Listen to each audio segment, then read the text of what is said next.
আল্লাহ তাআলা আরো বলেছেন, কোন মানুষ যদি একটি মানুষকে হত্যা করে তাম পৃথিবীর সকল মানুষকে হত্যা করার গুনাহ সে গাড়ে নিল। একজনকে মারছে, সারা পৃথিবীতে যত মানুষ আছে সব মানুষকে মারার গুনাহ তার কাঁধে সে নিয়ে নিল।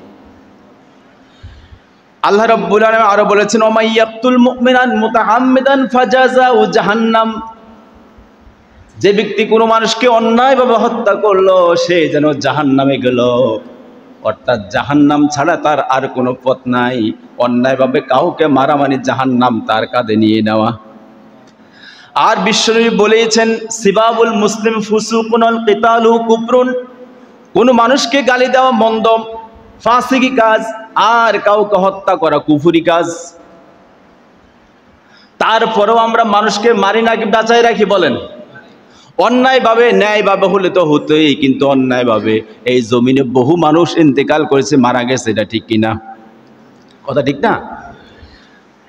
মা শাশির কাছে শুনেছি যে মহিলাদের নাকি মন নরম হয়, মহিলারা নাকি তাদের বাসাগুলো মায়াবী হয়। আপনারা শুনেন না যে মায়ের জাতির মনটা নরম থাকে, তাদের ভাষাটা মায়াবী থাকে, এবং তারা পুরুষের মতো এত জঘন্য হয় না। কিন্তু বাংলাদেশে একজন নারীর কালো হাতের ইশারায় এই দেশে কত মানুষের, কত মায়ের বুক খালি হয়েছে, কত হাজার হাজার মানুষ ইন্তেকাল করেছে, শহীদ হয়েছে, কত নারী স্বামী হারা হয়েছে, কত সন্তান বাবা হারা এতিম হয়েছে, কত মানুষ ঘর বাড়ি ছেড়ে, দেশ ছেড়ে বিদেশে পালাতে বাধ্য হয়েছে। হেফাজত ইসলামের সেই শাপলা চত্বরের কথা আজও মনে পড়ে। কত হাজার মানুষ মরল, কিন্তু মুখ খুলে এই কথাটি বলবে কত মানুষ মরেছে, এই স্বাধীন কথাটি বলার মতো অধিকার মানুষ হারিয়ে ফেলেছে। এই জন্য একজন কবি বলেছে,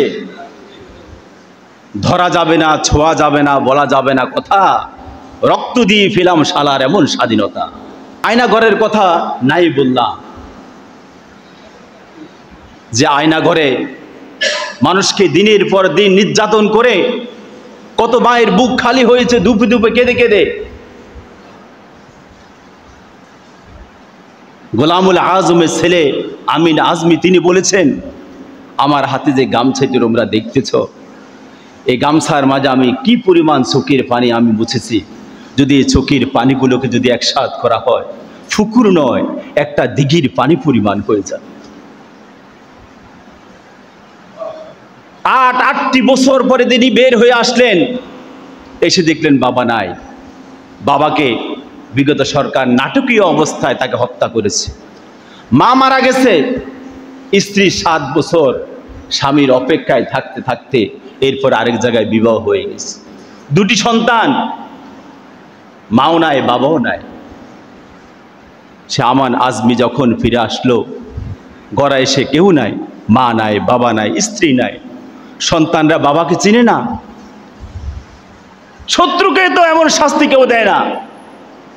মানবতা বিরোধী এই সকল কাজগুলো আমার এই দেশের এই ভূখণ্ডের মাঝে হয়েছে। জামাত ইসলামের কতগুলো মানুষকে নিরীহভাবে ফাঁসি দিয়ে হত্যা করেছে, যাদের এক একজনের মাথা এক একটা পৃথিবীর মতো। এত জ্ঞান তাদের ছিল কোরআন সুন্নাহর আলোকে। এক একটা মানুষের মাথা এক একটা পৃথিবী ছিল। সে মানুষগুলো ওই নারীর হাতের ইশারায় হত্যা হয়েছে। প্রিয় ভাইরা আমার, সুতরাং আজকে আমরা এই বিষয়টা প্রত্যয় নিব, আমরা আর হত্যা চাই না। বলেন, আমরা আর হত্যা চাই না, ঠিক কিনা বলেন? আমরা আর কোনো নারী বিধবা হোক এটা আমরা চাই না, কোনো মা সন্তান হারাক এটা আমরা চাই না, কোনো সন্তান পিতার জন্য হাহাকার করে কাঁদুক এটা আমরা চাই না, ঠিক কিনা? এদেশে নারীর নেতৃত্ব এদেশে সম্পূর্ণ বাতিল করতে হবে। কোনো নারী নেতৃত্ব আমরা চাই না, ঠিক কিনা বলেন? রাসূলুল্লাহ সাল্লাল্লাহু আলাইহি ওয়াসাল্লাম বলেছেন, শুনেন, قال رسول الله صلى الله عليه وسلم لما بلغ النبي صلى الله عليه وسلم إنا فارسا ملك ابنتي كسرى বিশ্বনবীকে খবর দেওয়া হলো, নবী গো ওই পারস্যের কিসরার মেয়েকে পারস্যের প্রেসিডেন্ট হিসাবে মানা হয়েছে, নির্বাচন হয়ে সে ওখানের প্রেসিডেন্ট হয়েছে। আমার নবী যখন কথাটা শুনলেন, নবীজি বললেন লাইয়ুফলিহা কাউমুন ওয়ালাউ আমরাহুম ইমরাতান। ও বিশ্ববাসী, তোমরা জেনে রাখো, এই পৃথিবীতে পুরুষ জাতি থাকা অবস্থায় কোনো নারী যদি ক্ষমতা নাই, ওই নারী ওই জগতে, ওই সমাজে, ওই দেশে কোনোদিন শান্তি আসবে না, হাহাকার করবে মানুষ, কোনোদিন শান্তি পাবে না।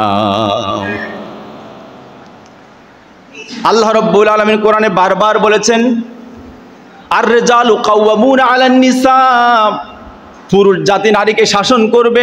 অথচ আমাদের দেশে সরকার দল ছিল নারী বিরোধী দল ছিল নারী, ঠিক কিনা কন? সুতরাং আমরা নারীদের মুখ দেখতে চাই না, আমরা চাই পার্লামেন্টে এমন একজন পুরুষ সরকার যাক যে কোরআন সুন্নাহ দিয়ে এই সমাজকে চালাই দিবে। সুবহানাল্লাহ। রাজি আছে কিনা? রাজি আছে কিনা? আমরা আল্লাহর কাছে দোয়া করি, রব্বুল আলামিন আমাদের দোয়াগুলো কবুল করো। আজকের জুমা থেকে আমাদের আহ্বানটা তুমি তোমার কাছে মঞ্জুর করে নাও।